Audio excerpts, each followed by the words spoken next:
ಏನು ತಂದೆಯವರೇ? ಇದು ಬೇರೆ ನಿಮ್ಮ ನೀಲೇ ತಂದೆಯವರೇ? ನನ್ನ ಮೈಯಲ್ಲಿ ಇರುವಂತ ಮಾರ್ಗವನ್ನು ಉದ್ಧಾರವಾಗಿ ಹೋಯಿತು ತಂದೆಯವರೇ.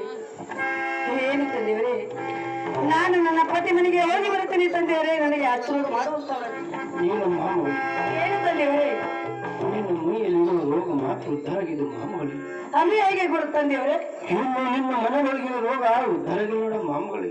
ಅದು ಹೇಗೆ ತಂದೆಯವರೇ? ಅದು ಹೇಗೆಂದರೆ ಬಗಲಿಗೆ ಬಂಡರ ಚೀಲವನ್ನು ಧರಿಸಿ ಮೂಗಲಿಗೆ ಜೋಳಿಗಳನ್ನು ಹಾಕಿ ಅಂಗೈಯಲ್ಲಿ ಅಟಲಿಗೆಯನ್ನು ಹಿಡಿದು ಕೊರಳಲ್ಲಿ ಕೋಡಿ ಸರವನ್ನು ಧರಿಸಿಕೊಂಡು ಇದೇ ಓಡಿಕೆ ಎದೆಯಲ್ಲಿ ಅಕ್ಕಯ ಜೋಗಯ ಅನ್ನಿಕೊಂಡು ಬಂದ್ರೆ ನಿನ್ನ ಮನದೊಳಗಿನ ರೋಗ ಉದ್ಧಾರಕಂದ್ರೆ ಮಾಮೂಲಿ. ಹಾಗಲಿ ತಂದೆಯವರೇ, ಕಾಲುಗಳಿದ್ದಂತೆ ಅಂಗೈಯಲ್ಲಿ ಹಳ್ಳಿಗಿರುವ ಕೊರವಲ್ಲಿ ಕೌಡಿ ಮರವನ್ನು ಹಾಕಿ ಬಂಡರ ಚೀಲ ಬಗಲಿಯಲ್ಲಿ ಹಾಕಿಕೊಂಡು ಕೈಯಲ್ಲಿ ಹಡ್ಲಿಗೆಯನ್ನು ಹಿಡಿಕೊಂಡು ಇದೇ ಶುಕ್ರವಾರ ಮಂಗಳವಾರ ಭಕ್ತರ ಮನೆಗೆ ನಾನಾದರೂ ಹೋಗಿ ಬರ್ತೇನೆ ತಂದೆಯವರು. ಅಲ್ಲಮ್ಮ ಕೈಕೊಂಡು ಹೋಗುವಂತಳ ಜಯಮ್ಮ ಹೋಗುವಂತಳ.